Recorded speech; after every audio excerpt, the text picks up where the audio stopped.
దేవుని నామానికి మహిమ కలుగును గాక.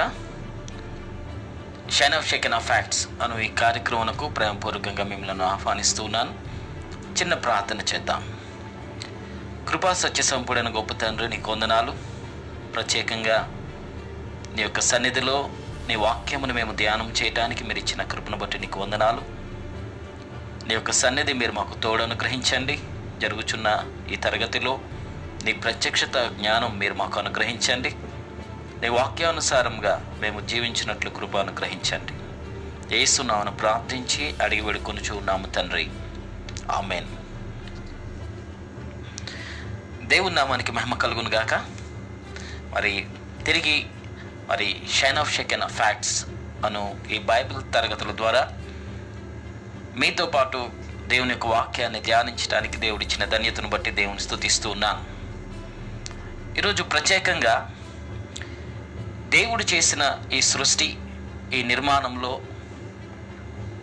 ఈ భూమిని పరిపాలించడానికి దేవుడు ఏర్పాటు చేసిన మానవులు, ఈ మానవులకు దేవుడిచ్చిన ఆధిక్యత, ఇవన్నీ దేవుని యొక్క వాక్యానుసారంగా మనం ధ్యానం చేస్తూ నక్షత్ర రాసులు జోడియాక్ అనే అంశం ఈరోజు మనం ధ్యానం చేయబోతున్నాం. ముఖ్యంగా దేవుడు ఆదికాండం 1వ అధ్యాయంలో 14వ వచనం నుండి నేను చదువుతున్నా. దేవుడు పగటిని రాత్రిని వేరుపరచినట్లు ఆకాశ విశాలమందు జ్యోతులు కలుగునుగాక అనియు, అవి సూచనలను, కాలములను, దిన సంవత్సరములను సూచించుటకై ఉండునుగాక అనియు, భూమి మీద వెలిగించుటకు అవి ఆకాశ విశాలమందు జ్యోతులై ఉండునుగాక అనియు పలికెను. ఆ ప్రకారము ఆయను. దేవుడు ఆ 2 గొప్ప జ్యోతులను, అనగా పగటిని ఏలుటకు పెద్ద జ్యోతిని, రాత్రిని ఏలుటకు చిన్న జ్యోతిని, నక్షత్రములను చేసెను. భూమి మీద వెలిగించుటకు పగటిని రాత్రిని ఏలుటకు, వెలుగును చీకటిని వేరుపరచుటకు దేవుడు ఆకాశ విశాలమందు వాటిని ఉంచెను. అది మంచిది అని దేవుడు చూచెను. 4వ దినమందు దేవుడు చేసిన ఈ సృష్టిలో అతి ప్రాముఖ్యమైన ఒక పనిని దేవుడు చేశాడు. మనకు తెలుసు, దేవుడు 6వ రోజు దేవుడిని మానవుణ్ణి సృష్టించి మానవుణ్ణి పరిపాలించే అధికారం, మానవుడికి పరిపాలించే అధికారం ఇచ్చాడు అనేది మనకు తెలుసు. ఆదికాండం 1వ అధ్యాయం 28వ వచనంలో దేవుడు వారిని ఆశీర్వదించెను. ఎట్లనగా, మీరు ఫలించి అభివృద్ధి పొంది విస్తరించి భూమిని నిండించి దానిని లోపరుచుకోండి అని చెప్పాడు. అదే రీతిగా సముద్రపు చేపలను, ఆకాశ పక్షులను, భూమి మీద పాకు ప్రతి జీవిని ఏలుడి అని దేవుడు వారితో చెప్పాడు. దేవుడు పరిపాలన విభాగాన్ని దేవుడు మానవునికి అప్పగించినట్టుగా, మానవుడు సృష్టించబడిన తర్వాత దేవుడు పరిపాలించే ఆధిక్యత మానవునికి ఇచ్చినట్టుగా బైబిల్ గ్రంథంలో మనం చూస్తున్నాం. అలాగే కీర్తనల గ్రంథం 8వ అధ్యాయంలోనికి ఒకసారి వద్దాం. కీర్తనల గ్రంథం 8వ అధ్యాయంలో 3వ వచనం నుండి నేను చదువుతున్నాను. నీ చేతి పని అయిన నీ ఆకాశములను, నీవు కలుగు చేసిన చంద్ర నక్షత్రములను నేను చూడగా, నీ చేతి పని అయిన నీ ఆకాశములను, నీవు కలుగు చేసిన చంద్ర నక్షత్రములను నేను చూడగా, నీవు మనుష్యుని జ్ఞాపకం చేసుకొనుటకు వాడు ఏ పాటివాడు, నీవు నరపుత్రుని దర్శించుటకు వాడు ఏ పాటివాడు, దేవుని కంటే వానిని కొంచెం తక్కువ వానిగా చేసి ఉన్నావు, మహిమా ప్రభావములతో వానికి కిరీటము ధరింపచేసి ఉన్నావు, నీ చేతి పనుల మీద వానికి అధికారమిచ్చి ఉన్నావు, గొర్రెలన్నింటినీ, ఎడ్లనన్నిటినీ, అడవి మృగములను, ఆకాశ పక్షులను, సముద్ర మత్స్యములను, సముద్ర మార్గములలో సంచరించు వాటిని వాని పాదముల క్రింద నీవు ఉంచి ఉన్నావు. ఇక్కడ మనం గమనించినప్పుడు దేవుడు మానవునికి ఇచ్చిన ఆధిక్యత ఎంతవరకు ఉన్నదంటే, దేవుడు కలుగజేసిన చంద్ర నక్షత్రములను సైతం ఆకాశ విశాలంలో ఉన్న జ్యోతులను సైతం మానవుడు పరిపాలించే అధికారం కలిగిన వాడు అనేది మనకి ఇక్కడ అర్థమవుతుంది. మానవుడు ఈ భూమి మీద ఉన్న సమస్త సృష్టిని పరిపాలించడం మాత్రమే కాదు కానీ ఆకాశ విశాలమందు జ్యోతులను దేవుడు కలుగచేయటం, వాటిని పరిపాలించే అధికారాన్ని కూడా దేవుడు మానవునికి ఇచ్చాడు. అదే వచనం ఇక్కడ మనం గమనిస్తున్నాం. 8వ అధ్యాయంలో 6వ వచనంలో గమనిస్తే, నీ చేతి పనుల మీద వానికి అధికారం ఇచ్చి ఉన్నావు. అనగా దేవుడు చేసిన ప్రతి సృష్టి, ఆయన చేసిన ప్రతి సృష్టి కార్యాలన్నిటిపైన దేవుడు మానవునికి అధికారం ఇచ్చాడు అనేది చాలా స్పష్టంగా బైబిల్ గ్రంథ ఆధారంగా మనకి అర్థమవుతూ ఉంది. సో ముందుగా దేవుడు ఆయన సూర్యుణ్ణి చంద్రుణ్ణి చేసినప్పుడు ఏలుటకు, పరిపాలించుటకు అనే పదం ఇక్కడ మనం గమనించాలి. 1వ అధ్యాయం 14వ వచనం ఆదికాండంలో దేవుడు సూర్యచంద్రులను సృష్టించినప్పుడు 15వ వచనంలో పగటిని ఏలుటకు, అలాగే రాత్రిని ఏలుటకు, సూర్యుణ్ణి చంద్రుణ్ణి దేవుడు ఏలుటకు, పరిపాలించుటకు అనే పదాన్ని మనం చూస్తున్నప్పుడు, మానవుడు సృష్టించబడక మునుపు మానవుని యొక్క నిర్మాణం, ఈ భూమి మీద 6వ రోజు నిర్మాణం జరగక మునుపు ఈ సృష్టిని, పగటిని రాత్రిని ఏలుటకు ఆల్రెడీ అధికారం అనేది, పగటిని ఏలుటకు చంద్రుణ్ణి, రాత్రిని ఏలుటకు పగటిని ఏలుటకు సూర్యుణ్ణి, రాత్రిని ఏలుటకు చంద్రుడు, ఆకాశ నక్షత్రాలను ఏలండి, పరిపాలించండి అని ఒక ఆధిక్యత కలిగిన స్థితిని జీవము లేని వాటికి దేవుడు ఈ సృష్టిలో సూర్యచంద్ర నక్షత్రాలకు మీరు పరిపాలించండి అనే అధికారాన్ని 4వ రోజునే మీరు ఏలండి అని అన్నప్పుడే ఆ నిర్జీవమైనవి, జీవం లేని వాటికి దేవుడు అప్పగించాడు. సరే, ఇప్పుడు మానవునికి అప్పగించాడు దేవుడు పరిపాలించమని. ఎందుకంటే దేవుని ఆత్మ మానవునిలో ఉంది కాబట్టి, మానవుడు దేవుని స్వరూపంలో ఉన్నాడు కాబట్టి దేవుని చేతి పనుల అన్నిటిపైన మానవునికి అధికారం ఇచ్చాడు. సో అది బాగానే ఉంది వినటానికి. కానీ దేవుడు మానవునికి ఇచ్చిన అధికారం బాగానే ఉంది, కానీ ఈ నిర్జీవమైనవి, నాన్ లివింగ్ థింగ్స్గా ఉన్న ఈ గ్రహాలు, నక్షత్రాలు, సూర్యచంద్రులకు కూడా ఏలండి అనే మాట దేవుడు చెప్పాడేంటి అనే ప్రశ్న మనకు కలుగుతుంది. సో ముఖ్యంగా వాటిని ఏలే రీతిగా ఎందుకు ఆధిక్యత ఇచ్చాడు అనేది మొట్టమొదటిగా మనం చూద్దాం. సో దేవుని యొక్క ప్రణాళిక ఎలా ఉన్నదో వాక్యానుసారంగా మనం చూద్దాం. కీర్తనల గ్రంథం 19వ అధ్యాయంలోనికి వద్దాం. కీర్తనల గ్రంథము 19వ అధ్యాయంలో 1వ వచనం నుండి నేను చదువుతున్నాను. ఆకాశములు దేవుని యొక్క మహిమను వివరించుచున్నవి, అంతరిక్షము ఆయన చేతి పనిని ప్రచురించుచున్నది. పగటికి పగలు బోధ చేయుచున్నది, రాత్రికి రాత్రి జ్ఞానం తెలుపుచున్నది. వాటికి భాష లేదు, మాటలు లేవు, వాటి స్వరం వినబడదు. వాటి కొలనూను భూమి అందంతటా వ్యాపించి ఉన్నది. బూదిగంతముల వరకు వాటి ప్రకటనలు బయలువెళ్ళుచున్నవి. ఇక్కడ మనం గమనిస్తే దేవుడు నిర్మాణం చేసిన ఈ సృష్టిలో నిర్జీవమైనవి, భాష లేనిది, మాట్లాడటానికి నోరు లేనిది, వాటి స్వరం కూడా ఎవరికి వినపడదు, వాటికి దేవుడు పరిపాలించే విభాగాన్ని, మీరు పగటిని రాత్రిని ఏలండి అనే ఒక విభాగాన్ని దేవుడు అప్పగించాడు అంటే మనకు అర్థమవుతుంది, దేవుడు చేసిన ఈ అంతరిక్షం దేవుని యొక్క చేతిని ప్రచురపరిచే బాధ్యత ఈ అంతరిక్షానికి ఉంది. దేవుడు చేసిన ఈ సృష్టిలో కారణం లేకుండా దేవుడు ఏ పనిని చెయ్యడు. పిల్లల, దేవుడు కారణం లేకుండా, ఇప్పుడు ఉదాహరణకి చూద్దాం. మనం ఒక గెలాక్సీలో ఒక పాలపుంతకు సంబంధించిన ఒక సూర్యుడు, దాని చుట్టూ ఉన్న గ్రహాలు, కొన్ని నక్షత్రాల మండలాలు, మనం ఒక పాలపుంతకు సంబంధించిన వ్యక్తులం. కానీ కొన్ని కోట్ల పాలపుంతలు, 10 బిలియన్ల పాలపుంతలు ఇప్పటి వరకు కౌంట్ చేశారు. ఇంకా కెమెరాకు కూడా అందనంత దూరంలో కొన్ని కోట్ల పాలపుంతలు ఉన్నాయి అని శాస్త్రవేత్తలు తెలియచేస్తున్నారు.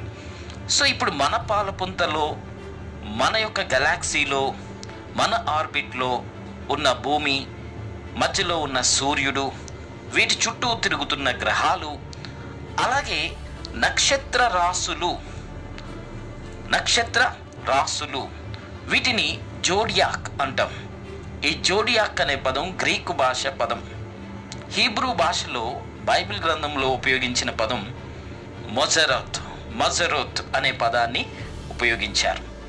ఈ పదం 2వ రాజుల గ్రంథం 23వ అధ్యాయం 3 నుండి 5 వచనాలు గమనిస్తే అందులో నక్షత్రములు ఒక దేవతకు ఇశ్రాయేలు ప్రజలు నైవేద్యాన్ని సిద్ధపాటు చేయటం, బంగారం సిద్ధపాటు చేయటం, అక్కడ జరిగిన ఒక సంఘటనలో నక్షత్రములు అనే పదం ఉపయోగించబడింది. మజరాత్ అనే పదం అక్కడ ఉపయోగించారు. హీబ్రూ పదం మజరాత్ అనే పదాన్ని గ్రీకు భాషలోనికి మార్చినప్పుడు జోడియాక్ అనే పదాన్ని ఉపయోగించారు.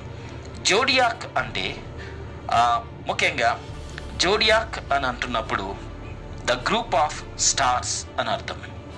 మజరాత్ అనే అర్థం ఏమిటంటే, దానికి అర్థం ఏంటంటే ఎ గార్లెండ్ ఆఫ్ క్రౌన్స్. సో ఒక్కొక్క నక్షత్రం రాసులు 12 నెలలకు ఒక్కొక్క నెలకు ఒక్కొక్క రాశి భూమి మీద ఉన్న ప్రజలకు ప్రత్యక్షం అవటానికి, ఇలాగూ అంటే సూర్యుని చుట్టూ గ్రహాలు ఎలా తిరుగుతూ ఉన్నాయో అలాగే 12 రాసులు మన చుట్టూ, భూమి చుట్టూ తిరిగేటట్టుగా దేవుడు డిజైన్ చేశాడు. వాటిని గూర్చి మనం తెలుసుకోబోతున్నాం. ముందుగా దేవుడు సృష్టించిన ఈ విశాలమైన ప్రపంచంలో కొన్ని కోట్ల నక్షత్రాలు, పాలపుంతలు కలిగిన ఈ యొక్క విశ్వంలో దేవుడు మన పాలపుంతకు సంబంధించిన నక్షత్రాలు, గ్రహాలు చేశాడు అంటే ఓకే, పర్వాలేదు, మనకు సంబంధించినంత వరకు.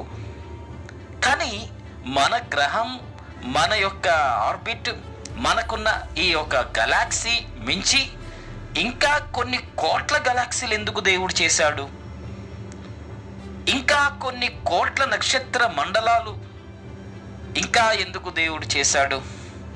నాసా వారు కనుక్కున్నారు, ఇప్పుడు సూర్యుని చుట్టూ ఎలాగ ఈ గ్రహాలు తిరుగుతున్న అనుబంధం ఇక్కడ ఈ ఆర్బిట్లో ఎలా ఉందో, అలాంటివి మన గెలాక్సీలోనే 2500 గ్రహాల చుట్టూ, సూర్యుల చుట్టూ తిరుగుతున్న ఇంకా నక్షత్ర మండలాలు మన పాలపుంతలోనే ఉన్నాయి అని కనుక్కున్నారు. అంటే ఒక్కొక్క గ్రహానికి ఇంకా సబ్ ప్లానెట్స్ కూడా తిరుగుతూ ఉన్నాయి.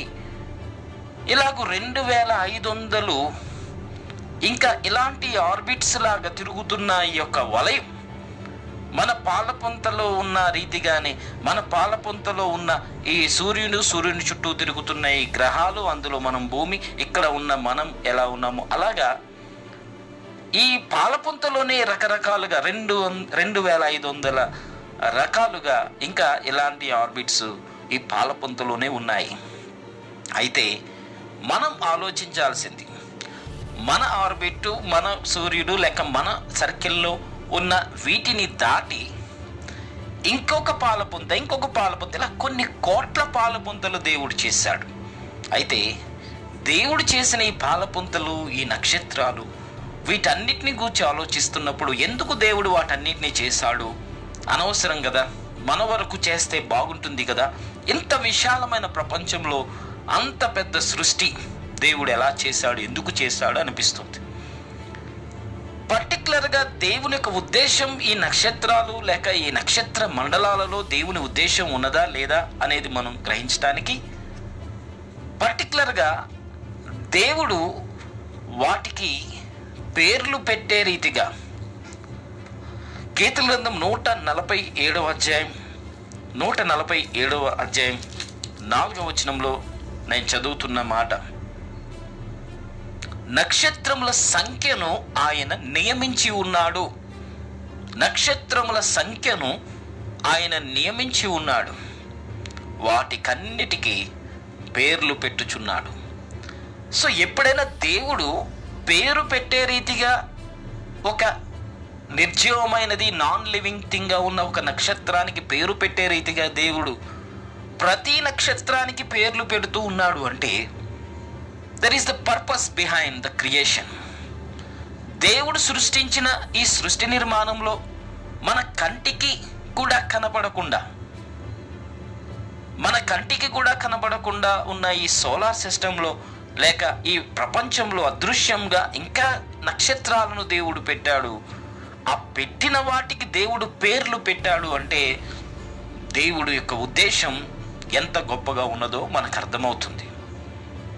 ఉదాహరణకు మన బంధువుల సంఖ్యను వెనక్కి తిరిగి చూసి మన కుటుంబీకుల పేర్లన్నీ వరుసగా చెప్పమంటే మనం అందరి పేర్లు చెప్పలేమేమో. కానీ దేవుడు చేసిన ఈ సృష్టిలో కోట్ల కొలది నక్షత్రాలకు దేవుడు పేర్లు పెడుతున్నాడు. దేవుడు పేర్లు పెట్టి వాటిని పేర్లతో పిలుస్తున్నాడు అంటే ప్రతి నక్షత్రం కూడా దేవుని పని నిమిత్తం తయారు చేయబడింది. దేవుడు పేరు పెట్టి పర్టికులర్గా ఒక నక్షత్రాన్ని పిలిచే రీతిగా, ఒక గ్రహాన్ని పిలిచే రీతిగా పేరు పెట్టి దాన్ని ఐడెంటిటీ పేరు పెట్టి దేవుడు పిలుస్తున్నాడు అంటే మనకు కనబడకుండా ఉన్న ఈ విశాలమైన ప్రపంచంలో చేయబడిన ఈ కోట్ల కొలది నక్షత్రాలు, పాలపుంతలు, ఇవన్నిటికీ దేవుడు పేర్లు పెట్టాడంటే ప్రతి కనబడని నక్షత్రం వెనుక కూడా దేవుని యొక్క ఉద్దేశం ఉంది అనేది మనకు అర్థమవుతుంది.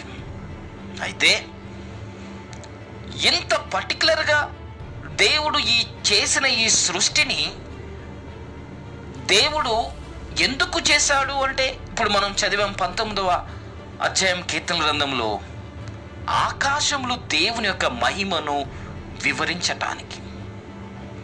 దేవుని యొక్క మహిమకు ఒక బౌండరీ అంటూ కొలమానం అంటూ ఎవరు పెట్టలేరు అని, దేవుని యొక్క మహిమను ఇంతే అని ఎవరు కూడా తక్కువగా చిన్న చూపు చూడకూడదు అని, ఈ విశాలమైన ప్రపంచంలో భూమికి ఆకాశానికి కొలవలేనంత దూరాన్ని దేవుడు పెట్టాడు అంటే ఆ దేవుని యొక్క ఉన్నతమైన శక్తి సామర్థ్యాలు, ఆయన జ్ఞానం ఈ చేయబడిన విశాలమైన ప్రపంచంలో చేయబడి మానవుని యొక్క మేధస్సుకు కూడా అందనంత దూరంలో కెప్లర్ అనే సోలార్ కెమెరా దూరంలో ఉన్న వాటిని గుర్తించడానికి ఉన్నప్పటికీ,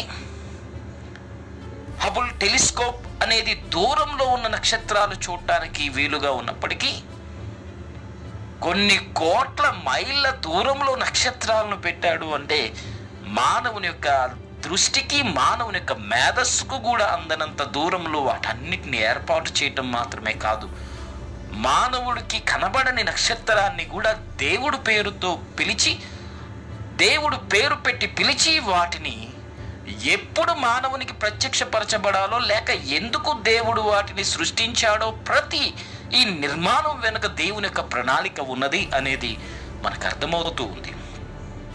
4వ రోజు దేవుడు వీటన్నిటినీ సృష్టించాడు.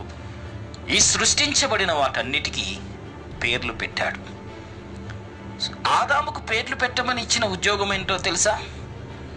ఆదికాండం 2వ అధ్యాయంలో జీవం కలిగి చలించు వాటన్నిటికీ ఆదామును పేరు పెట్టమనే బాధ్యత అప్పగించాడు. ఆదికాండం 2వ అధ్యాయంలో 19వ వచనం నుండి దేవుడైన యెహోవా ప్రతి భూజంతువును ప్రతి ఆకాశ పక్షిని నేల నుండి నిర్మించి ఆదాము వాటికి ఏ పేరు పెట్టునో చూచుటకు అతని యొద్దకు వాటిని రప్పించెను. జీవము కలిగిన ప్రతి దానికి ఆదాము ఏ పేరు పెట్టినో ఆ పేరు దానికి కలిగెను. సాధారణంగా ఒక పేరు పెట్టాలంటే ఒక జంతువును ఆదాము స్టడీ చేయాలి. ఆదాము జంతువును స్టడీ చేసి ఆ పేరు అని ఒక పేరును దేవుడు నిర్ణయించిన పేరు దేవుడు నిర్ణయించిన పేరును ఆదాము పెట్టాలంటే ఆదాముకు కూడా ఒక మాన్యువల్ కావాలి. పిల్లలు ఆలోచించండి, దేవుడు పేర్లు పెట్టే బాధ్యత ఆదాముకు అప్పగించాడు. ఆదాము ఒక్కొక్క జీవికి ఒక్కొక్క పేరు పెట్టాలంటే దేవుడు ఏ పేరు నిర్ణయించాడో ఆ పేరును ఆదాము పెట్టాలి. సో ఇప్పుడు ఆదాము జంతువులన్నిటికీ పేర్లు పెట్టడానికి జంతువులన్నిటినీ దేవుడు ఆదాము దగ్గరకు తీసుకుని వచ్చాడు. మనం బైబిల్ గ్రంథాన్ని చాలా స్పష్టంగా ఆలోచన చేస్తే ఆదాము పేరు పెట్టిన తర్వాత ఈ పేరు ఎందుకు పెట్టావు ఆదామని దేవుడు క్వశ్చన్ చేసినట్టుగా బైబిల్లో లేదు. ఈ పేరు కాకుండా ఇంకొక పేరు అని మోడిఫై చేసి మార్చినట్టుగా కూడా బైబిల్ గ్రంథంలో ఎక్కడా లేదు. అంటే ఆదాము 100% కనబడిన ప్రతి జీవికి, ఆకాశంలో ఎగురుతున్న పక్షులు కావచ్చు, సముద్ర మార్గంలో సంచరించే చేపలు లేక రకరకాల జీవులు కావచ్చు, భూమి మీద సంచరించే చిన్న చీమ మొదలుకొని జంతువులన్నిటికీ ఆదాము పేర్లు పెట్టాడు. వీటన్నిటినీ ఎలా పెట్టి ఉంటాడు? ఈ పేరు సరి అయిన పేరు అని ఎలా నిర్ధారణ చేసుకుంటాడు? అతడు పెట్టాలి అంటే ఒక మాన్యువల్ అనేది కావాలి. అతడు పేరు పెట్టి ఇది సరి అయిన పేరు, ఇది దేవుడు పెట్టాలనుకున్న పేరు అనేది నిర్ధారించడానికి మాన్యువల్ కావాలి. ఉదాహరణకు ఈ నాన్ లివింగ్ థింగ్స్ అన్నిటికీ దేవుడు పేర్లు పెట్టాడు. ఉదాహరణకు ఆదికాండం 1వ అధ్యాయంలో దేవుడు వెలుగు కమ్మని పలికాడు. వెలుగు కలిగిన తర్వాత వెలుగును చీకటిని దేవుడు వేరు చేసి వెలుగునకు పగలు అని పేరు పెట్టింది దేవుడు, చీకటికి రాత్రి అని పేరు పెట్టింది దేవుడు. 2వ రోజు శూన్యాన్ని దేవుడు సృష్టించి ఆ శూన్యానికి ఆకాశం అని పేరు పెట్టింది దేవుడు. 6 నెలల కనబన్నుగాక అని 3వ రోజు సృష్టించి ఆ 6 నెలలకు భూమి అని పేరు పెట్టింది దేవుడు. 4వ రోజు సూర్యచంద్ర నక్షత్రాలను దేవుడు చేసి వాటిని జ్యోతులుగా ప్రకాశించమని వాటికి పేర్లు పెట్టింది దేవుడు. 5వ రోజు జీవం కలిగిన వాటిని, చలించు వాటిని, ఆకాశం గాలిలో ఆ శూన్యములో ఎగురుతున్న పక్షులు కలుగునుగాక, జలములలో సమృద్ధిగా ఈ జీవచర రాశులు కలుగునుగాక అని పుట్టించాడు. పేర్లు పెట్టలేదు. అలాగే 6వ రోజు జంతువులు కలుగునుగాక అన్నాడు, పేర్లు పెట్టలేదు. జీవం కలిగిన వాటికి పేర్లు దేవుడు పెట్టలేదు. నాన్ లివింగ్ థింగ్స్, వెలుగు కలుగునుగాక అన్నప్పుడు వెలుగు, చీకటి, రాత్రి పగలు అని, 6 నెలలకు భూమి అని, పైన ఉన్న శూన్యానికి అది కూడా నిర్జీవమే, దానికి ఆకాశం అని, ఇలా ప్రతి నిర్జీవమైన వాటికి దేవుడు పేర్లు పెట్టాడు. జీవము కలిగి చలించే వాటి అన్నిటినీ ఆదాము దగ్గరకు పంపించాడు. ఇది కొంత ఆశ్చర్యం కనిపిస్తుంది. జీవము కలిగిన వాటికి ఆదాము పేర్లు పెట్టాలంటే ఆదాముకు కూడా దేవుని యొక్క ఆలోచన అర్థం కావాలి. ఏ పేరు పెడితే అది సరైన పేరో ఆదాము స్టడీ చేయటం మొదలు పెట్టాలి. ఇప్పుడు ఎలా ఆదాము కింద ఉన్న భూజంతువుకి, కింద కనపడుతున్న చిన్న ప్రాణికి ఎలా పేరు పెడతాడు? ఎలా పేరు పెట్టాలి అంటే దేవుని యొక్క మహిమ ఆకాశంలో దేవుడు పెట్టాడు. ఆకాశంలో ఉన్న దేవుని యొక్క మహిమలో భూమి మీద పెట్టవలసిన పేర్లన్నీ కూడా ఉన్నాయి. ఇప్పుడు ఆకాశంలో ఉన్న మహిమ ఏంటి? అంతరిక్షం తెలియచేసేదేంటి? ఎప్పుడైనా ఒకటి ఆలోచించారో ఆలోచించలేదో, భూమి మీద జీవము కలిగి చలించే ప్రాణులు, జీవులు ఎట్టి రీతిగా ఉన్నాయో, ఆదాముకు దేవుడు పేర్లు పెట్టండి అని ఏవైతే జీవులు, జంతువులు అన్నిటినీ భూమి మీద పెట్టాడో అవన్నీ నాన్ లివింగ్ థింగ్స్ గా ఆకాశ విశాలమందు వాటన్నిటినీ జీవులు, ఇక్కడేమో బ్రతుకుతున్న జీవులు, ఆకాశంలో నాన్ లివింగ్ థింగ్స్ గా ఉన్న ఈ నక్షత్ర మండలాలలో జీవుల రూపురేఖలన్నీ ఆకాశంలో పెట్టాడు. అది మాన్యుల్. ఈ మాన్యుల్ ఆకాశంలో ఉంది. భూమి మీద ఉన్న మానవుడు వీటన్నిటికీ పేర్లు పెట్టడానికి ఆకాశాన్ని రీడ్ చేయటం మొదలు పెట్టాడు. ఆకాశంలో అన్ని రకాల జంతువులు, అన్ని రకాల జీవులు ఉన్నాయి. మన ఒక్కొక్క నెలకు ఒక్కొక్క రాశి అని 12 అనుకుంటున్నాం కదా, తర్వాత 36 అని అనుకున్నారు, 44 అనుకున్నారు శాస్త్రవేత్తలు. ఇప్పుడు అప్డేటెడ్, ఇప్పటి వరకు 88 నక్షత్ర రాశులు ఉన్నాయి అంటున్నారు.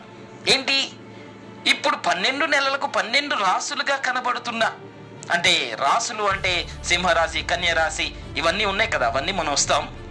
ఈ 12 రాసులు మాత్రమే కాదు, ఇంకా 36 ఉన్నాయని కొన్ని సంవత్సరాల తర్వాత మళ్ళీ టెక్నాలజీ డెవలప్ అయిన తర్వాత 44 అని, మళ్ళీ టెక్నాలజీ ఇప్పుడు డెవలప్ అయింది కదా, ఇప్పుడు 88 ఉన్నాయని నాసా డిక్లేర్ చేసింది. ఏంటి, ఇలాంటి నక్షత్ర రాసులు జోడియాక్ అంటాం. సో ఇప్పుడు ఆలోచిద్దాం, ఇంకా టెక్నాలజీ డెవలప్ అయిపోయి ఇంకా కొన్ని కోట్లు ఉన్నాయని చెప్తారు. Okay, good. నేను అనేది ఏంటంటే ఆదాము బాధ్యత కలిగి ఈ భూమి మీద ఉన్న వాటన్నిటికీ పేర్లు పెట్టడానికి దేవుని యొక్క మహిమ ఆకాశంలో దేవుడు పెట్టాడు.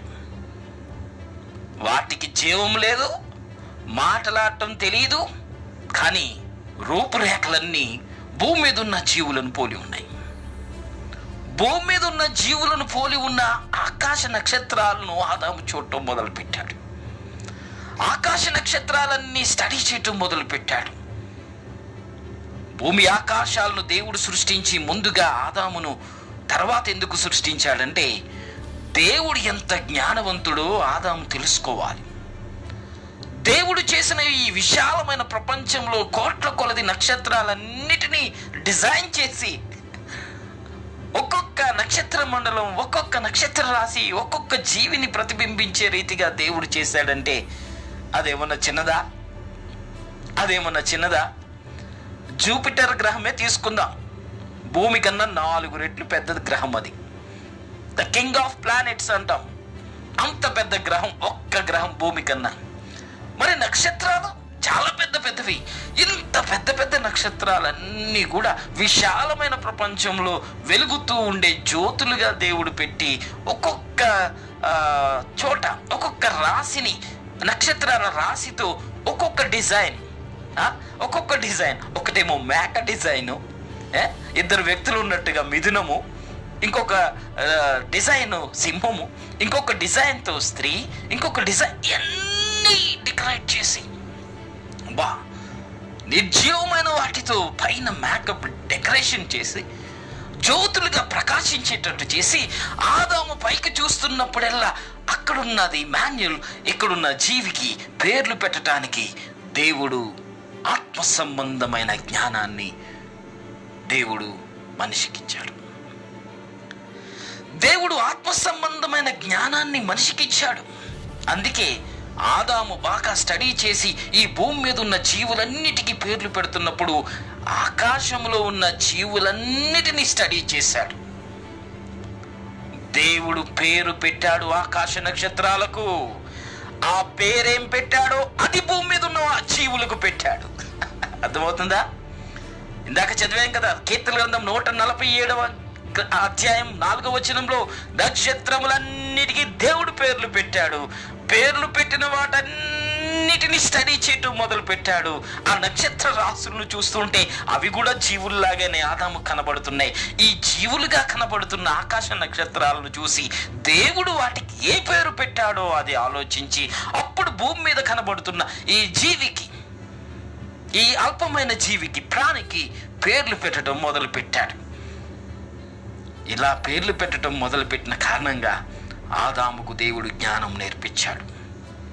ఆదాము ఎంత జ్ఞానం కలిగిన వాడంటే దేవుని యొక్క మహిమ ఆకాశ నక్షత్రాలలో దేవుడు పెట్టి వాటన్నిటిని వివేచించి వాటన్నిటిని చూచి దేవుడు ఏ పేరు పెట్టాడు ఆ నక్షత్రానికని ఆలోచించి, ఇప్పుడు టెలిస్కోప్కే కనబడినంత దూరంలో ఉన్నాయి కదా, ఆ కెప్లర్ టెలిస్కోపో లేకపోతే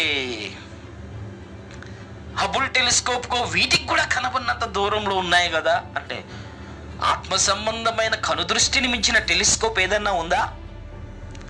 మన కళ్ళు ఆత్మ సంబంధంగా ఉంటే, ఆత్మ సంబంధమైన నేత్రాలు మనకు తెరవబడితే ఈ పనికి మాలిన టెలిస్కోప్స్ ఎందుకన్నా పనిచేస్తాయా? దేవుడు మనకు ప్రత్యక్షతను అనుగ్రహిస్తే, ఆత్మ సంబంధమైన ప్రత్యక్షతలు మన కన్నుకి దేవుడు అనుగ్రహిస్తే అదృశ్యమైన వాటిని చూడలేమా? చూడగలం. దేవుడు ఆకాశ విశాలంలో ఉన్న నక్షత్రాలకు పేర్లు దేవుడు పెట్టాడు. ఏ పేర్లైతే పెట్టాడో ఆ పెట్టబడిన పేర్లన్నీ దేవుడు డిజైన్ చేసిన జీవుల రూపంలో భూమి మీద ఉన్న ప్రతి ప్రాణిని ఆకాశంలో డిజైన్ చేసిన ఒక బొమ్మ రూపంలో నక్షత్రాలను దేవుడు అరమరిచి వాటన్నిటిని డిజైన్గా పెట్టి భూమి మీద ఉన్న మానవుడు ఆలోచించే రీతిగా చేసి జ్ఞానాన్ని బయటకు తీసుకొచ్చాడు. జ్ఞానవంతుడిగా ఆదాం మారిపోయాడు. ఆలోచించాలి పిల్లరా, దేవుడు ఆదాముకి ఇచ్చిన జ్ఞానం అది సామాన్యమైన జ్ఞానం కాదు. విశేషమైన జ్ఞానం దేవుడు ఆదాముకు బయటకు తీసుకొని వచ్చి చూపించాడు. సాతాను మోసగించాడు. మీరు పండు తింటే మీ కళ్ళు తెరవబడతాయి, మంచి చెడ్డలు ఎరిగిన వారు అవుతారు. ఎంత తప్పు! విశేషమైన జ్ఞానం కలిగిన ఆదాము గెలాక్సీలు చూసి అందులో ఉన్న జంతువులు వెతికి, అరే నా దగ్గరకు వచ్చిన ఈ పక్షికి ఏ పేరు పెట్టాలరా బాబు అని ఆకాశ విశాలమంతా ఆత్మ సంబంధమైన నేత్రాలతో సెర్చ్ చేసి ఎక్కడుంది ఓ పజిల్ ఆడతాం కదా, ఎంత ఇంట్రెస్టింగ్గా ఉంటుంది. ఇదిగో ఇక్కడ ఒక బొమ్మ, ఇది రావాలి అని చెప్పి అడ్డదిడ్డంగా ఉన్న ఈ పజిల్ మనకిస్తే దానొక చూస్తా, ఇటు కదిపి మళ్ళీ ఇటు కదిపి ఇది ఎక్కడుంది అని ఎలా పెడతాం? ఆదాము కూడా అంతే. ఈ జీవికి పేరెట్టాలి, మాన్యుల్ కావాలి. ఎక్కడుంది మాన్యుల్? ఆకాశ విశాలంలో ఉంది. అది ఎక్కడ ఏ గెలాక్సీలో ఉందో రీసెర్చ్ చేయాలి. ఏ గెలాక్సీలో ఉందో ఆ జీవి, ఈ నక్షత్రాల అరమరిక మళ్ళా కరెక్ట్గా డిజైన్ చేసి చూసుకోవాలి. ఆ నక్షత్రాలకు ఏం పేరు పెట్టాడో తెలుసుకోవాలి. ఆ నక్షత్రాలకు పెట్టిన పేరే భూమి మీద ఉన్న జీవుల పేర్లు. అది బయటకు తీసుకురావాలి. ఎంత జ్ఞానవంతుడు ఆదాం! దేవుడు చేసిన ఈ విశాలమైన ప్రపంచాన్ని మన గెలాక్సీ వరకు, మన ఆర్బిట్ వరకు, మన వరకే అనుకుంటే, ఇంతవరకే అనుకుంటే కాదు పిల్లల. దేవుడు చేసిన ఈ విశాలమైన ప్రపంచం మానవునికి జ్ఞానం నేర్పించింది. మానవుడు దేవుడు ఎంత జ్ఞానవంతుడో తెలుసుకోవటానికి దేవుని యొక్క మహిమను ఈ ఆకాశ విశాలం, అంతరిక్షం ప్రత్యక్షపరిచింది. మానవుడికి అర్థం కావాలి దేవుడు ఎంత జ్ఞానవంతుడో. మానవుడికి అర్థం కావాలి దేవుని జ్ఞానం ముందు మానవునికి ఉన్నది అజ్ఞానమని. మానవుని యొక్క జ్ఞానం దేవుని దృష్టిలో వెరితనం అని ఎందుకు బైబిల్ చెప్తుంది? అబ్బా, మానవుడు ఎంత జ్ఞానవంతుడమ్మా, ఈరోజు చంద్రమండలం మీదకి వెళ్ళి అడుగు పెట్టగలుగుతున్నాడు, మార్స్ మీదకి వెళ్ళి అతడు ప్రయోగాలు చేయగలుగుతున్నాడు, ఎంత దూరం విశేషంగా ప్రయాణాలు చేస్తున్నాడు. అబ్బా, మానవుడి జ్ఞానం అంటున్నామా? ప్రక్క ఉన్న ఒక మార్స్ అనే ప్లానెట్ మీదకి వెళ్తానికి తలకిందులు అవుతున్నాడు మానవుడు. ఇంకా ప్రయోగాలు చేస్తూనే ఉన్నాడు. మానవుని యొక్క మేధస్సుకు మించింది దేవుని యొక్క జ్ఞానం. దేవుని దృష్టిలో మానవుని యొక్క జ్ఞానం ఎలాంటిది అంటే వెర్రితనం. ఒక పోన్లే ఒక 0 పాయింట్ అని ఏదో ఒక నెంబర్ వేద్దాం అనుకున్నారేమో. వెర్రితనం, శూన్యం. ఈ ప్రకృతి సంబంధమైన జ్ఞానం, మానవుడికి ఉన్న జ్ఞానం దేవుని దృష్టిలో వెర్రితనం. ఇదే బైబిల్ తెలియచేస్తుంది మనకి. ఒకసారి చూద్దాం. కొరింథీయులకు రాసిన మొదటి పత్రికలోనికి ఒకసారి వద్దాం. కొరింథీయులకు రాసిన పత్రిక, మొదటి పత్రిక, మొదటి అధ్యాయం 20వ వచనంలో, జ్ఞాని ఏమయ్యను, శాస్త్రి ఏమయ్యను, ఈ లోకపు తర్కవాది ఏమయ్యాడు? ఈ లోక జ్ఞానమును దేవుడు వెర్రితనంగా చేసి ఉన్నాడు. ఈరోజు మానవుడు తనకున్న జ్ఞానాన్ని ఇంత గొప్పది అని అనుకుంటున్నాడు, కానీ దేవుని దృష్టిలో అది అజ్ఞానం. ఎందుకు అజ్ఞానమో కూడా 2 మాటల్లో మీకు తెలియచేస్తాను తరువాత. ఇదే మొదటి కొరింథీయులకు రాసిన పత్రిక మొదటి అధ్యాయంలో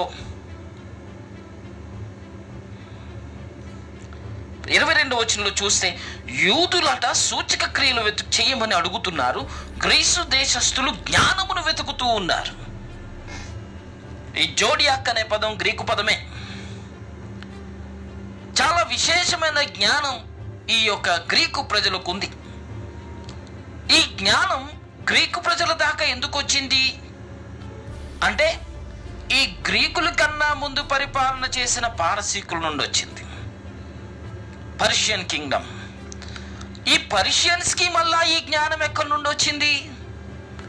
ఈ పర్షియన్స్ కన్నా ముందు పరిపాలన చేసిన బబులోనియులు దగ్గర నుండి వచ్చింది.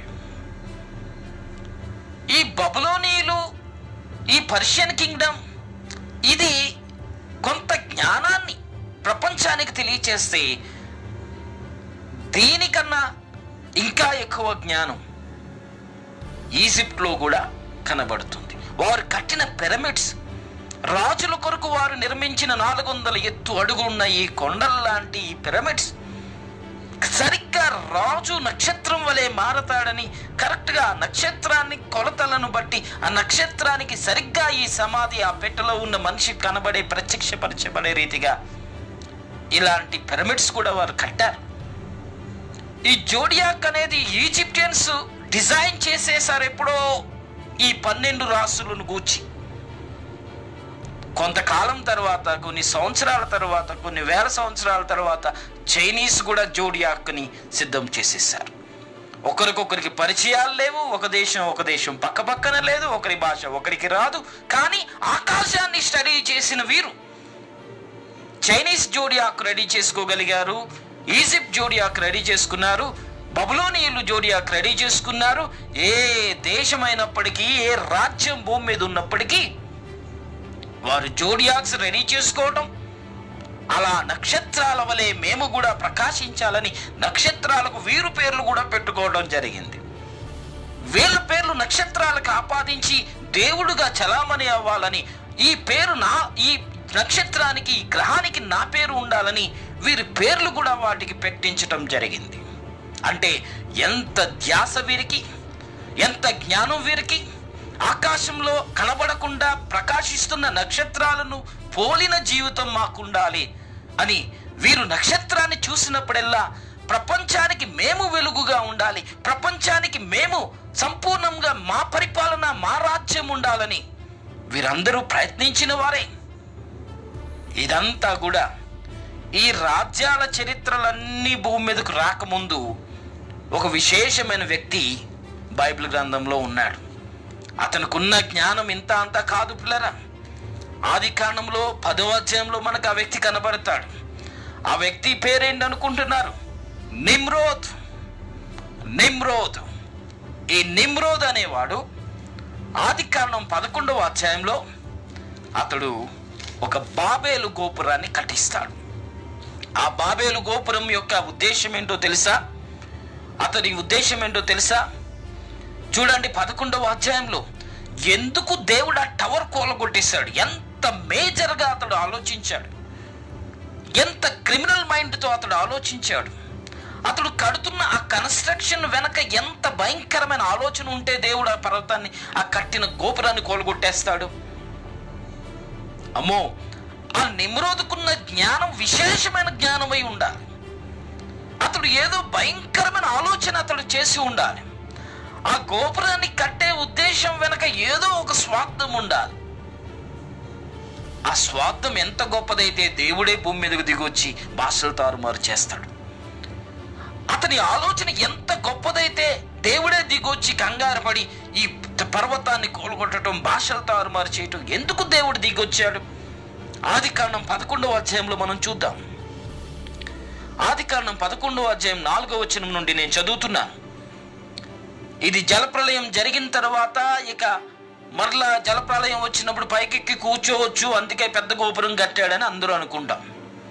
జలప్రలయం ఏమో కొండలు పర్వతాలు మునిగిపోయేంత వరకు వచ్చింది కదా, మరలా జలప్రలయం వస్తే అందరూ పైకి వెళ్ళిపోయి మనల్ని మనం సంరక్షించుకోవచ్చు, అందుకే కట్టారనుకుంటాం.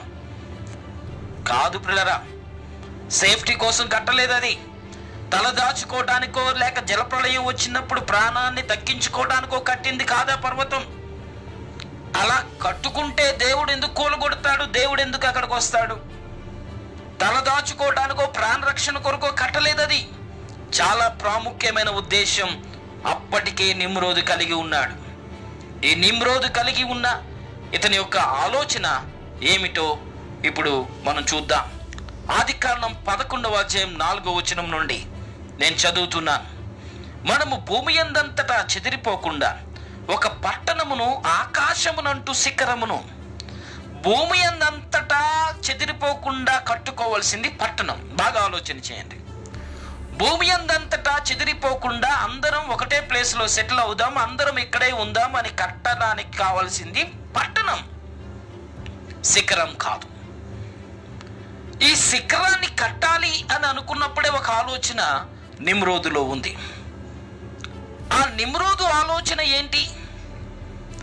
ఇక్కడ చూడండి 4వ వచనంలో, ఒక పట్టణమును, రెండవది ఆకాశమునంటూ శిఖరమును అంటున్నాడు. ఒక జలప్రళయం వచ్చి పర్వతాలు మునిగిపోయేంతగా నీరు వచ్చింది కాబట్టి మన తాత ముత్తాతలు జలప్రళయంలో చనిపోయారు అని అనిపిస్తే, మేబీ అరారాతు పర్వతం కన్నా కొంచెం పెద్దగా కడదామని, లేకపోతే ఈ భూమి మీద ఉన్న ఎవరెస్ట్ శిఖరం కన్నా కొంచెం పెద్దగా కట్టాలని అనుకోవచ్చు కదా. జలప్రళయం వచ్చినప్పుడు తప్పించుకోవాలి అని అనుకుంటే ఆకాశమునంటూ పర్వతాన్ని కట్టాలని ఎందుకు అనుకుంటారు? ఆకాశమును అంటే పర్వతం కట్టడం అనేది సాధ్యమా?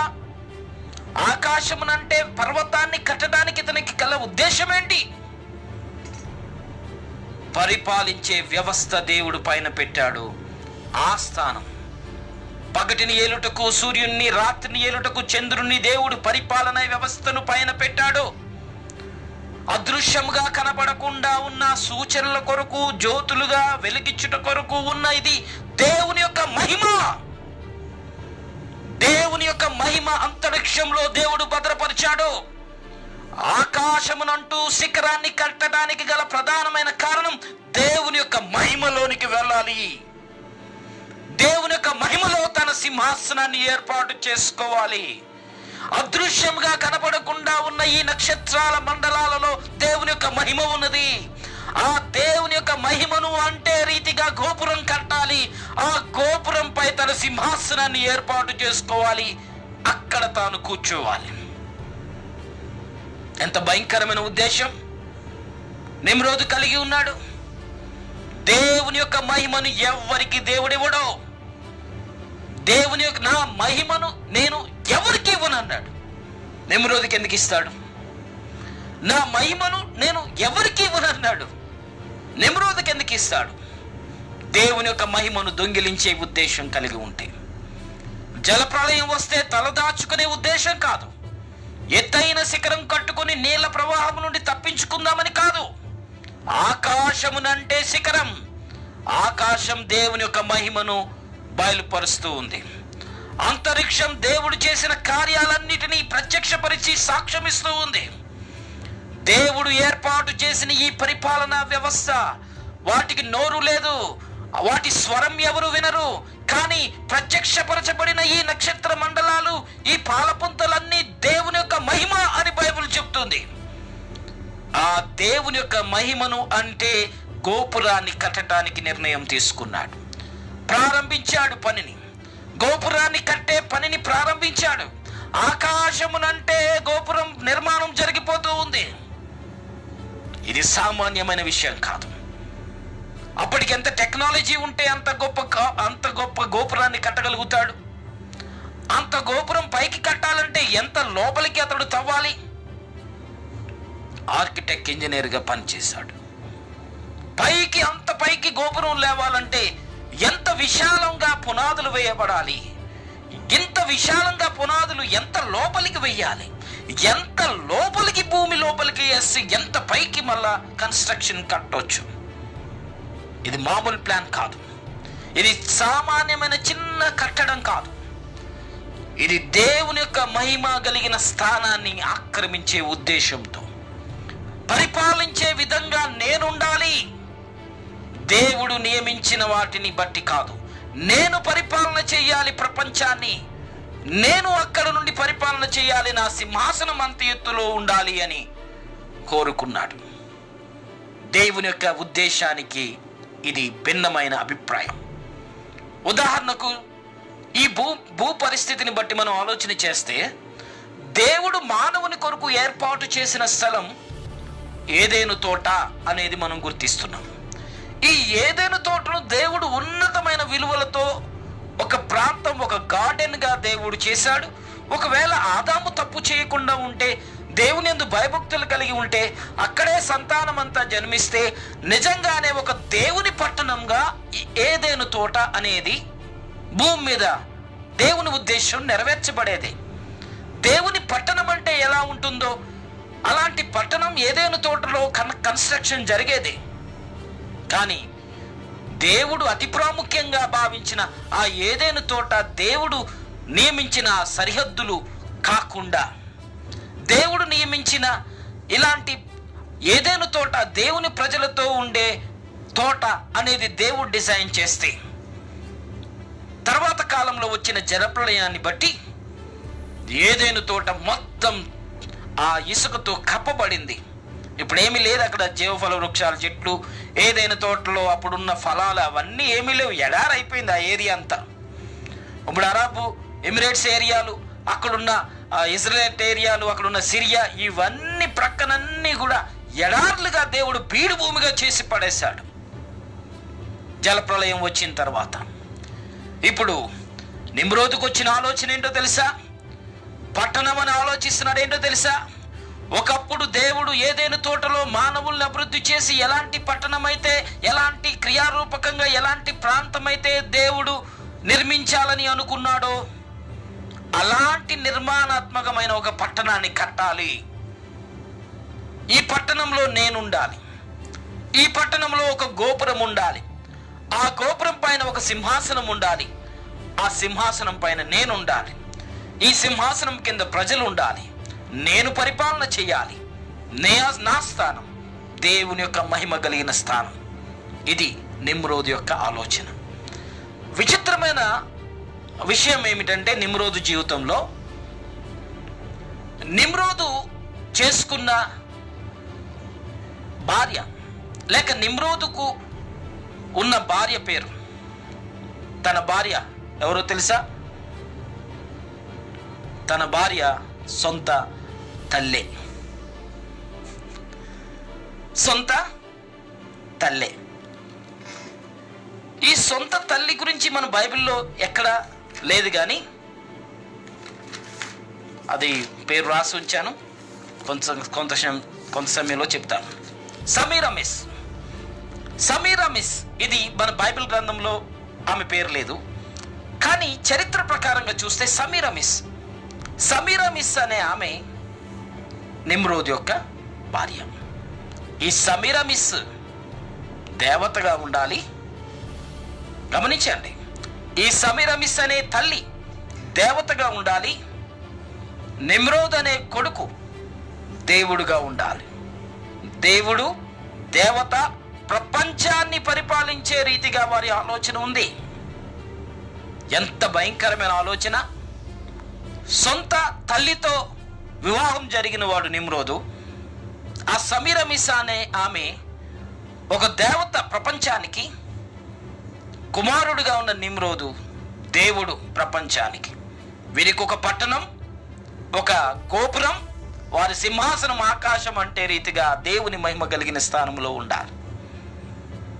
ఈ సమీరమిస్గా పిలువబడి బబులోనీయుల చేత ఆరాధించబడిన అష్టారోతు, తర్వాత కాలంలో డయానా, రకరకాల పేర్లు, ఈవెన్ ఐఎస్ అంటే కూడా ఈ సమీరమిస్కు సంబంధించిన పేర్లే. అష్టమీదేవి అని బైబిల్లో కనబడుతుంది. పాత నిబంధనలో ఆకాశరాణి అనే పేరు ఎక్కడన్నా చదివారా? ఆకాశరాణి కూడా ఈ సమీరమిస్ పేరే.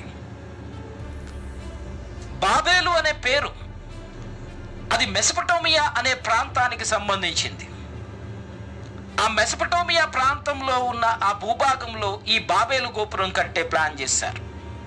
ఆ మెసొపొటేమియా ప్రాంతంలోనే ఉన్నది ఇప్పుడున్న ఇరాక్. ఆ ఇరాక్ అబ్రహాము కాలంలోనికి వచ్చేటప్పటికి కల్దీయులు నివసిస్తున్న భూమిగా ఉంది. ఆ కల్దీయులు ఈ జోడియాక్, ఈ నక్షత్ర రాశులను గూర్చి ఎంతో వివరణాత్మకంగా అప్పటికే ఈ చిత్రపటాలన్నీ గీసి ఉంచారు. చరిత్ర ప్రకారంగా అబ్రహాము అదే కల్దీయుల ప్రాంతం నుండి, విగ్రహారాధన చేసే పట్టణాల నుండి వచ్చాడు అని బైబిల్ మనకు సెలవిస్తుంది. ఒక విషయం చాలా స్పష్టంగా ఆలోచన చేయాలి. పైన ఉన్న ఈ రూపురేఖలను బట్టే కింద ఉన్న రూపురేఖలు, బొమ్మలు తయారు చేయటం మొదలుపెట్టారు ఈ కల్దీయులు. గమనించండి, కల్దీయులు మెసొపొటేమియా ఏరియాలో ఉన్న ఈ కల్దీయులు ఇప్పటి కాలంలో ఇరాక్గా పిలువబడుతున్న వీరు, ఒకప్పుడు బబులోనుగా పిలువబడిన వీరు పైన ఉన్న ఆకాశ నక్షత్రాల రూపురేఖలను వస్తువులుగా భూమి మీద తయారు చేయటం మొదలుపెట్టారు. ఇలా తయారు చేస్తున్న ఈ నక్షత్ర పైన రాసి అట, పైన నక్షత్రాల యొక్క రూపురేఖలతో కూడిన చిత్రపటమట, ఈ బొమ్మ మన దగ్గర ఉంటే ఆశీర్వాదమట అని ప్రపంచ దేశాలకు ఎక్స్పోర్ట్ అయ్యే రీతిగా ఊరు అనే పట్టణం ఇప్పటికీ అది ఇరాక్లో ఉంది. ఊరు అనే పట్టణం నుండి అబ్రహాం వచ్చాడు. అబ్రహాము కూడా ఈ విగ్రహాలు ఆరాధన చేసే స్థలంలో ఉన్నాడు. గమనించండి, ఆదికాండం 15వ అధ్యాయంలో 5-6 వచనాలు చూస్తే ఆకాశ నక్షత్రాలను నువ్వు లెక్కపెట్టు నీ చేతనైతే అని దేవుడు అబ్రహాముతో కూడా అన్నాడు. ఏంటి? ఆదికాండం 15వ అధ్యాయంలో 5వ వచనంలో రాయబడింది, ఆ అబ్రహామును బయటకు తీసుకొచ్చి ఆకాశం వైపు తేరి చూచి నక్షత్రాలను లెక్కించుటకు నీకు చేతనైతే లెక్కించు అన్నాడు. ఎందుకన్నాడు? నక్షత్రాలను ఎందుకు లెక్కించమన్నాడు? మాట్లాడితే నక్షత్రాల వలె నీ సంతానాన్ని ఇస్తానని ఎందుకన్నాడు? మాట్లాడితే ఇసుక రేణువుల వలె నీ సంతానాన్ని ఇస్తానని ఎందుకన్నాడు? ఆకాశ నక్షత్రాల రూపురేఖలు చూడటం, భూమి మీద ఉన్న మట్టితో బొమ్మలు తయారు చేయటం ఈ కల్దీయులు. ఆకాశంలో ఉన్న నక్షత్రాల రూపురేఖలు చూడటం, ఆ బొమ్మలు సరిగ్గా ఈ భూమి మీద ఆ స్ట్రక్చర్ వచ్చేటట్టుగా చేయటం, ఈ స్ట్రక్చర్ వచ్చే రూపం ఈ మట్టితో, అంటే ఇసుకతో, ఈ మట్టితో తవ్వి ఈ మట్టితో బొమ్మలు తయారు చేసే విధానం అనేది ఆకాశ నక్షత్రాలు భూమి మీద ఉన్న మట్టి, ఆకాశ నక్షత్రాలు భూమి మీద ఉన్న మట్టి. ఆలోచించండి, దేవుడు అబ్రహాముతో మాట్లాడుతున్న ప్రతి క్షణం, నీ సంతానం ఆకాశ నక్షత్రముల వలె నేను విస్తరింపజేస్తాను, ఇసుక రేణువుల వలె నీ యొక్క సంతానాన్ని ఆశీర్వదిస్తాను, రెండింటికి లింక్ ఎట్టి మాట్లాడుతూ ఉన్నాడు దేవుడు. ఈ విషయం అబ్రహాముకు బాగా తెలుసు. ఆ బాబేలు గోపురం 11వ అధ్యాయంలో కూలగొట్టబడింది. 12వ అధ్యాయంలో అబ్రహాము అనే వ్యక్తి మనకు కనబడతాడు. అబ్రహాం అనే వ్యక్తి కనబడక మునుపు ఉన్న ఈ జాతి వారు కల్దీయులు, ఇరాక్ ఊరు ప్రాంతానికి సంబంధించిన వీరందరూ కూడా, కన్స్ట్రక్షన్ అయితే బాబేలు గోపురం ఆగిపోయింది, కానీ చెదరగొట్టబడిన కారణంగా ప్రపంచ దేశాలకు వెళ్ళిపోయిన ఈ ప్రజలు ఆ బాబేలు నుండి పక్కకు వచ్చారు. ఆ ప్రాంతమే బబులోనుగా పిలువబడింది. ఆ బబులోను ప్రాంతంలో ఈ యొక్క ఆకాశ నక్షత్రాలను చూడటం, కింద రూపురేఖలు కలిగిన బొమ్మలు తయారు చేయటం, ఈ బొమ్మలు తయారు చేయబడుతున్న ఈ స్థలంలో అబ్రహాం ఉండటం. ఇప్పుడు ఆలోచన విధానంలో అబ్రహాముకు ఒక ఆలోచన ప్రారంభమైంది. ఎందుకు అసలు అబ్రహామును దేవుడు పిలిచాడు? దేవుడు అబ్రహామును పర్టికులర్గా ఎందుకు ఎన్నిక చేసుకున్నాడు? పిల్లరా, అబ్రహామును దేవుడు ఎన్నిక చేసుకున్నాడు అంటే ఏదో బలమైన కారణం కావాలి. ఎందుకు అంటే, ఆకాశ నక్షత్రాలను మా పూర్వీకులు చూస్తున్నారేంటి?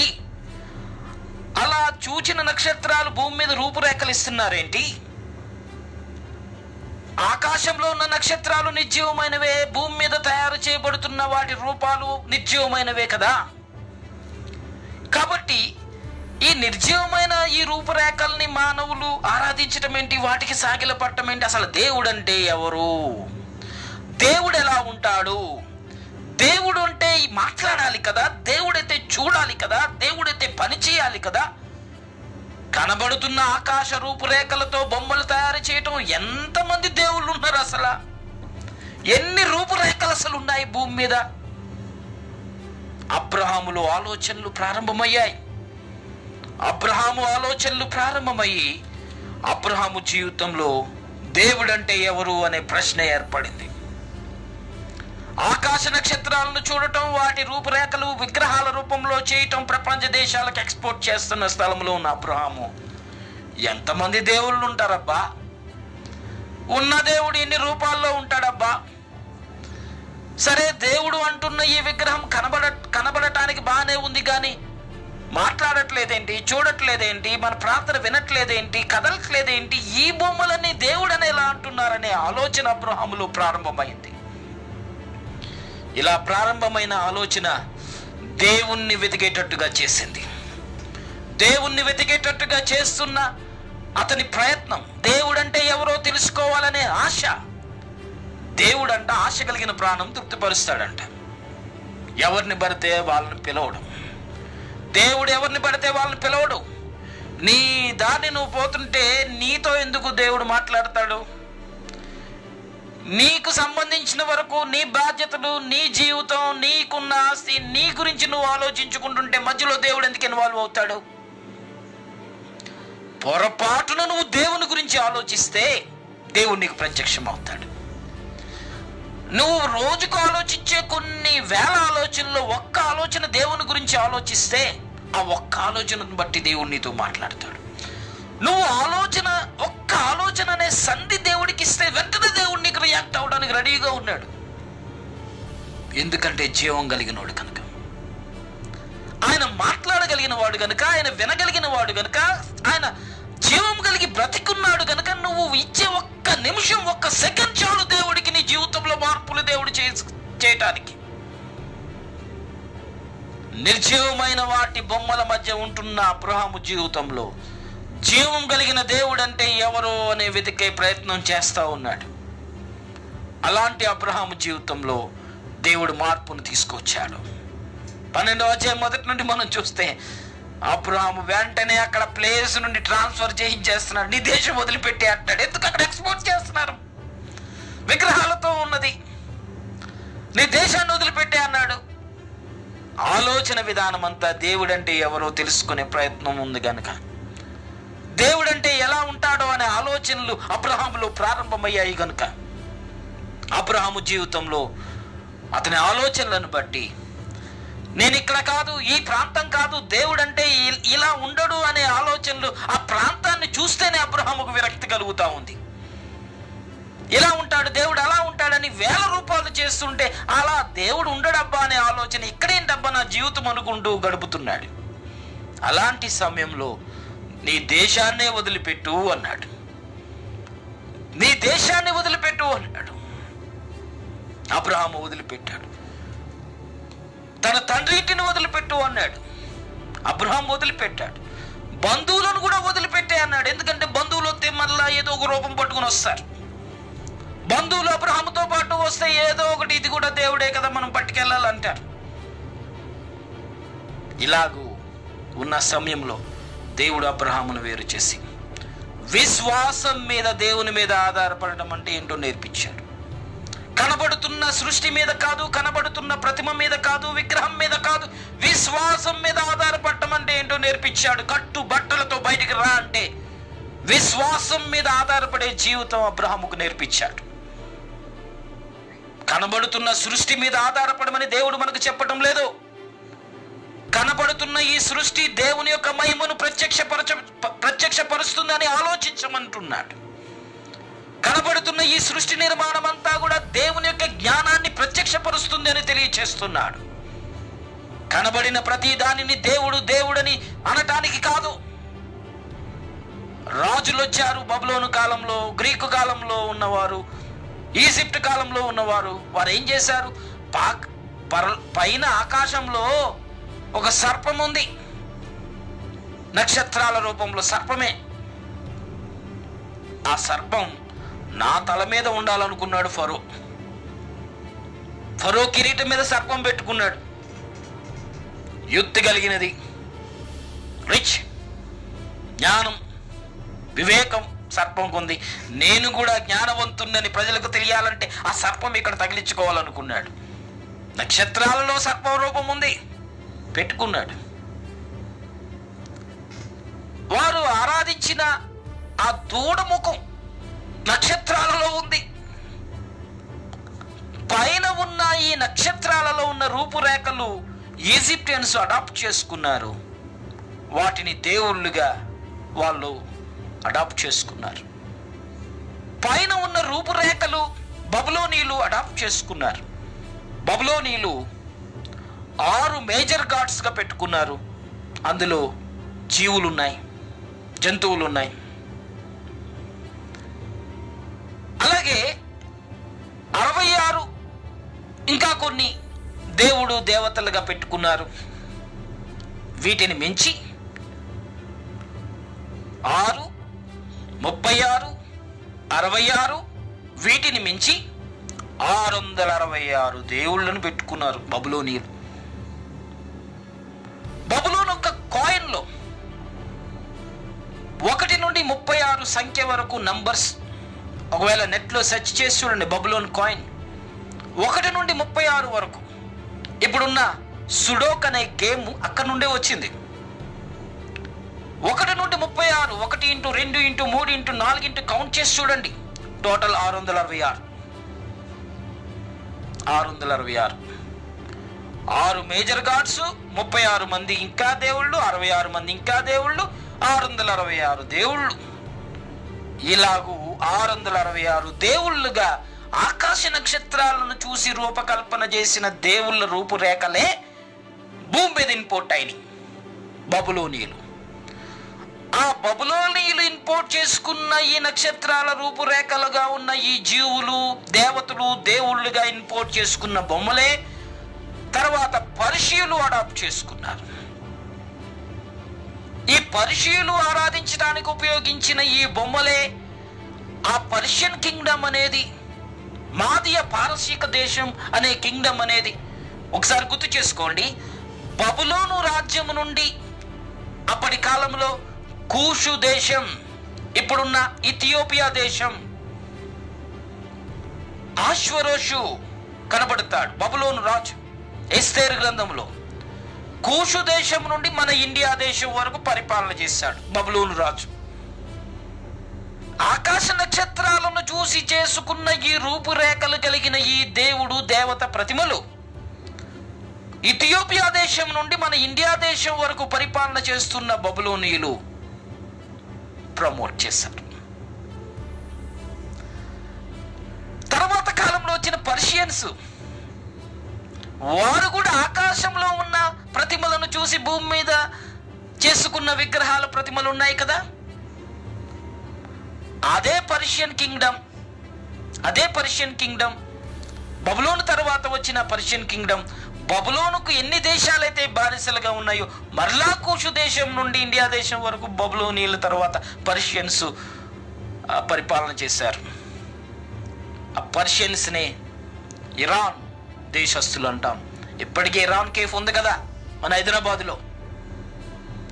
ఇరాన్ దేశస్తులు మన ఇండియా దేశాన్ని పరిపాలిస్తున్నప్పుడు ఈ పర్షియన్స్ ఆకాశంలో ఉన్న ఈ యొక్క నక్షత్రాలలో ఉన్న రూపురేఖలు దేవుళ్ళుగా చిత్రీకరించుకోవటం, ఆ దేవుళ్ళను మరలా మన ఇండియా దేశానికి ఇంపోర్ట్ చేయటం జరిగింది. చూసారా, భూమి మీద ప్రతిమలుగా ఏర్పడుతున్న ప్రతి దాని వెనక ఆకాశ నక్షత్రాల చరిత్ర ఉంది. దేవుని యొక్క మహిమను ప్రత్యక్షపరిచే రీతిగా దేవుడు ఆకాశంలో ఏర్పాటు చేస్తే, ఆ ప్రతిమలనే భూమి మీద తీసుకుని వచ్చి దేవుని మహిమ ఇందులో ఉంది, ఇందులో దేవుడు ఉన్నాడనే రీతిగా సాతాను మనిషిని మోసగిస్తూ ఉన్నాడు. ఆదాము భూమి మీద ఉన్న జీవులన్నిటికీ పేర్లు పెట్టడానికి ఆకాశంలో ఉన్న మహిమను సాక్ష్యమిస్తున్న ఈ యొక్క నక్షత్ర మండలాలు దేవుడు ఏర్పాటు చేశాడు, వాటికి పేర్లు పెట్టాడు. ఆ పేరేమిటో రీడ్ చేశాడు ఆదాము, భూమి మీద ఉన్న వాటికి పేర్లు పెట్టాడు. ఇది దేవుని యొక్క విధానం. దీనిని వక్ర మార్గంలో సాతాను మళ్లించాడు. వక్ర మార్గంలో సాతాను మళ్లించి రాజులు వాటిని అడాప్ట్ చేసుకునేటట్టు, రాజులు ఆ గ్రహాలకు, ఆ నక్షత్రాలకు వారి పేరు పెట్టుకునేటట్టు మనిషిని ప్రేరేపించాడు.